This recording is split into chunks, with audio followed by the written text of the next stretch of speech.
What you do or don't do today is going to show up in 60 to 90 days. That's right, my friends. Action or inaction will create a result. Now, I notice specifically in women a lot, women, we go through a lot of cycles, right? We go through a lot of seasons, especially if you have kids with families. And listen, no one understands better than me. I'm about to have my third baby any day now. So I know what it's like to feel like things need to pivot or pause. And sometimes there are seasons for that, 100%. But what I want to do today in this video is really reveal to you, what potential inaction could create, right? And even if you are taking action in one direction, by consequence, there will be inaction in another direction. And that will show up in, like I said, 60 to 90 days. There is a huge difference between working and producing. And working feels so good. Oh my gosh, listen, a to-do list, scratch it off.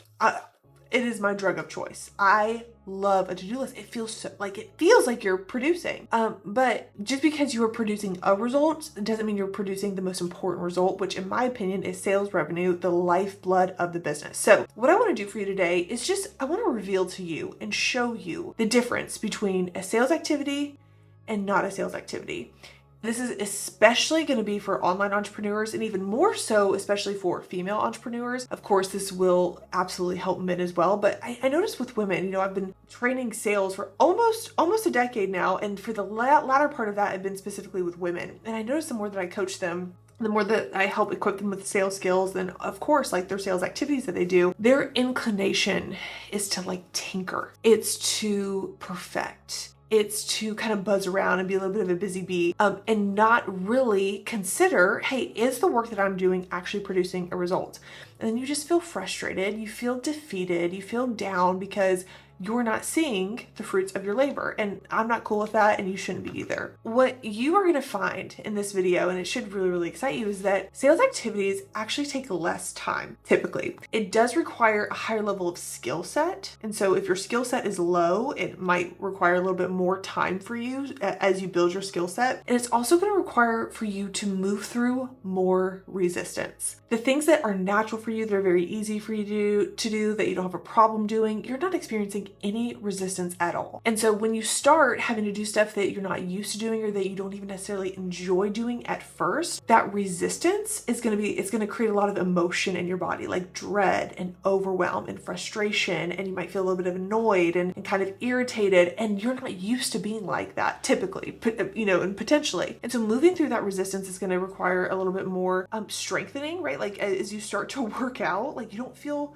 good right away. You actually feel worse before you start to feel stronger. You feel sore, you feel nauseous, you feel tired, but eventually if you stay with it, all of a sudden you feel stronger, and then you get to a place where you actually feel more comfortable working out than not working out. And so that's my goal with you, is to help you in this video really be aware of the sales activities, start doing the sales activities and keeping them top on your list, and stick with them so that you can become somebody where you actually enjoy those sales activities and ultimately get the results of the work that you're doing. So let's get started. All right, so let's start with just the categories of what is a sales activity. And this might feel very simple, but just stay with me throughout the whole video because I think it's going to be really eye-opening for you to then compare to what is not a sales activity. Okay, so what is a sales activity? Number one, following up with people, getting into conversations with people, right? Prospecting and then nurturing those prospects. Really make sure you have a follow-up system that's very easy for you to do. What you don't want to do is have, in my opinion, okay, now everyone's going to be a little bit different, but I don't like having all these big fancy systems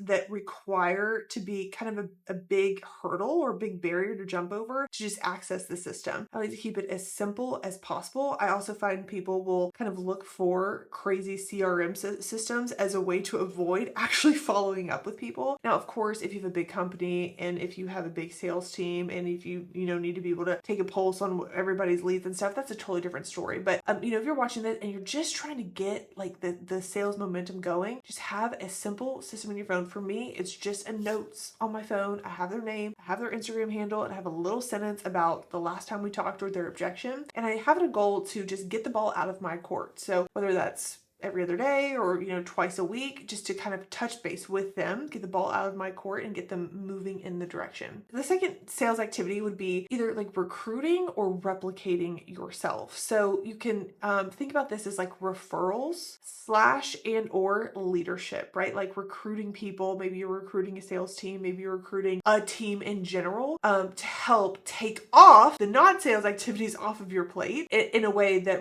is reflective of you and the brand, so that you can be in sales activities. I think that leadership, developing yourself as a leader, is always going to be huge, because you're going to want to be someone that people want to follow and also be able to share a message that fires up your team. Next, going to an event that your prospects could be at. So I find that women especially, they love being in rooms with people that are like them. And I am the same exact way. Like, I want to bond with other female sales professionals 1,000,000%, but they are not going to buy from me. They're just not. So if you're a real estate agent, going to a real estate agent conference, meeting those people are not going to increase your leads list, right? Your pipeline. So just make sure that when you do go to events, and of course there will be events that you go to with people that are in your industry, just make sure that you are also aware of other events that you could go to meet more prospects. In my opinion, I think masterminds are a huge sales activity. I'm sure someone probably would disagree with this, which I understand that as well. But what I have found about masterminds is that they are master of the minds, right? So people typically, everyone runs their mastermind a little bit differently, and there's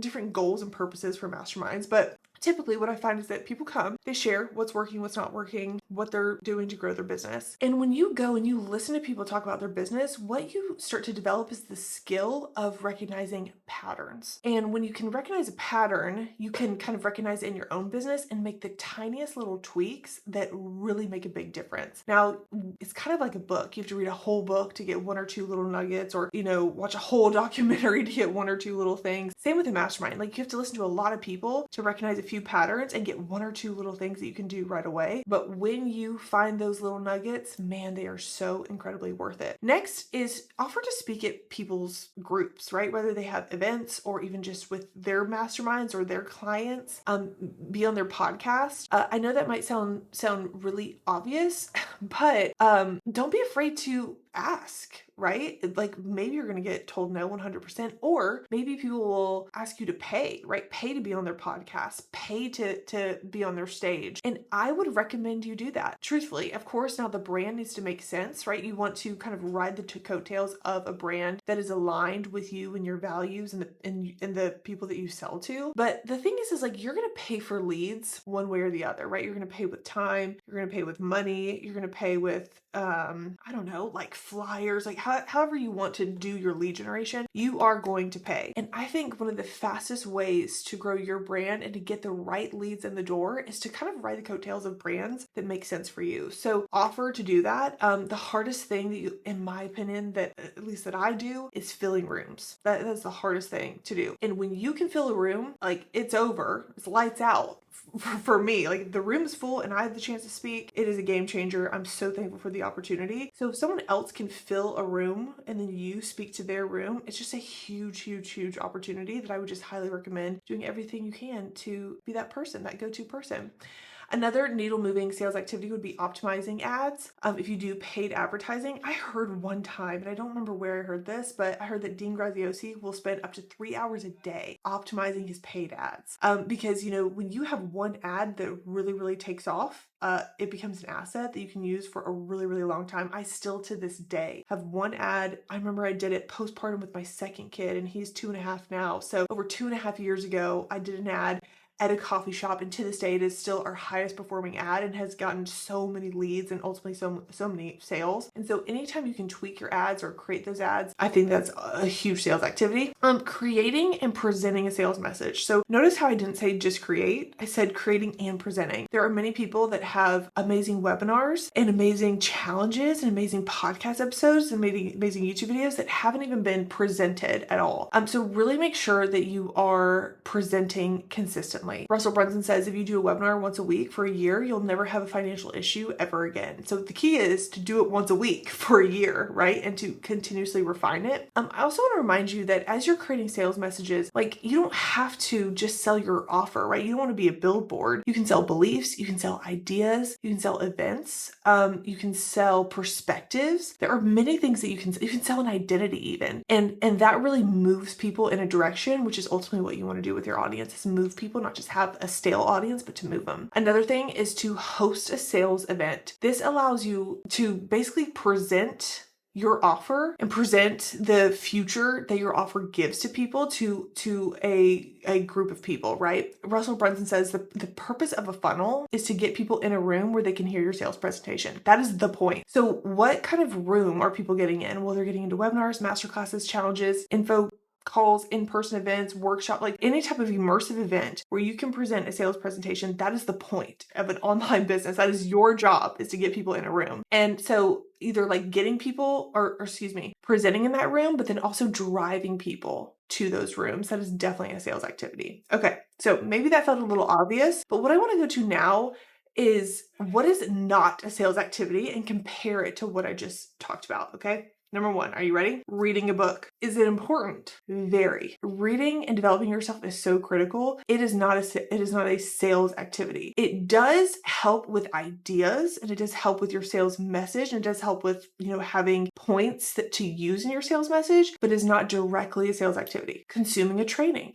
I just consumed a whole training from top to bottom. Was it valuable? Immensely. Was it a sales activity? It was not a sales activity. Now, actually, implementing what I learned in the course, that is a sales activity, but consuming it alone, not a sales activity. Listening to podcasts, very similar to reading a book. Creating funnels. Now, driving traffic to funnels with paid ads, with speaking on other people's stages, with, promoting it in one way or the other, that is a sales activity, but actually creating the funnel is not a sales activity. You could tinker with a page until the end of time. Truly, or a video that you make for the page. You could do it it could take you a year to get a funnel just right. So making the funnel is not a sales activity. Driving traffic to it is. Photo shoots. Okay, listen, if you think you need a photo shoot before you start selling, that is incorrect. I sold probably $1 million worth of things before I had a professional photo shoot for that business. I'd done professional photo shoots for like my fitness stuff that I used to do back in the day. But what I do today, I sold close to $1 million without like a true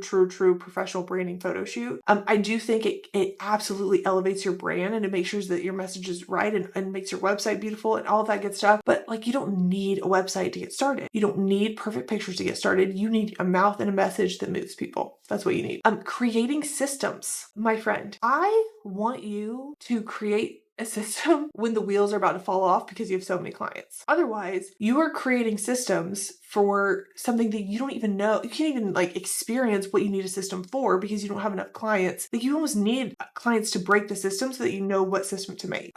Each platform that you use, like whether it's, a CRM or, just any online business platform that you use it to a certain point and then you need something else. Then you use it to a certain point and then you're going to need something else. And everything's kind of created with a specific purpose in mind. And so when you start trying to get all these systems in place to prepare for all these clients to come, you're basically wasting time and money because you're probably going to need something different anyway when all those clients come. I have prepared for just an influx, insane amount of clients many times in my life. And I've never really experienced it in a way where I couldn't handle it. And I would love for you to get to a place where you can't handle all your clients. And so you have to have adequate systems. So creating a system is not a sales activity. And even if you do need to create systems, it's not necessarily something that you should be doing as the entrepreneur, as a salesperson. All right. Another thing that is not a sales activity that's going to blow your mind is delivering or fulfilling your offer. I just did a coaching call before this. Was not a sales activity. It was work, right? I was fulfilling. It's important, but it's not a sales activity. I just did a 3.5 day in-person event where I was on stage for literally 3.5 days straight. I was coaching 100 women in their sales skills for 3.5 days straight. It was so much work. It was so much work for me. It was so much work for my team. It was all hands on. It was so much work. And it was not a sales activity. So just be aware. I would even be as close to say as like delivering that event, it wasn't even like work because I wasn't selling. Like I wasn't getting that like sales energy flow into the business. Now, what it did do, okay, it did create amazing community within the sales girl world. It did like reignite the people that are in the program right now. They did post a lot about the events, that word of mouth marketing, like that's a little sales like moment for sure. But I don't think of it as this is a sales activity. This is a fulfillment activity. Another thing is like refining your offer, refining your material. This right here is something I've been working on all of 2025. In fact, in January of 2025, I started working on this right here, which is our program book. I've been through probably 5 or 6 different iterations of our material. I take it very, very seriously, and I love to make it better and better as much as I possibly can. I also created slides that go along with this, and I delivered it live online this year as well. It took so much time, so much energy, so much attention to detail. Like it really took a lot to make this happen. It was not a sales activity. Just be aware of that. It's not that you don't do it, right? It's not that it's not important. It's just be aware it's not a sales activity. Another thing I would say is not a sales activity is team meetings, or just meetings in general. I try to keep as many meetings off my calendar as much as possible so that I can be in that sales mode energy. Now, again, not to say that these things aren't important, because they are important. They just aren't producing the sales and the revenue that fuel the business. Now, what I see a lot of women do is they will start to hire people and build a team to take off of their plate the systems, maybe leading team meetings, maybe product development. They like, hey, let me hire people to get this off my plate so I can go and be in that sales mode. But what they don't realize is that they're not filling their calendar, like refilling their calendar with actual proper sales activities. And so then they just stay in this work mode, but not producing mode. If you have not seen my calendaring video where I show you how I get everything done in my life and I make sure that I'm doing the proper sales activities, I'm going to link it below. It is truly my 7-figure system of how I get everything and anything I need to get done, especially as a mom and someone who cares about her health and her marriage and all of that good stuff. So I'll link it below. Make sure you watch that. And as you do it, as you do your brain dump, just look at your list and be like, okay, what is something that could either be deleted, hello, let's just get rid of it, or delegated so that I can add more sales activities to keep the sales momentum going. If this video was helpful, drop a comment below to let me know what was the most helpful part of it, and I'll see you in the next one.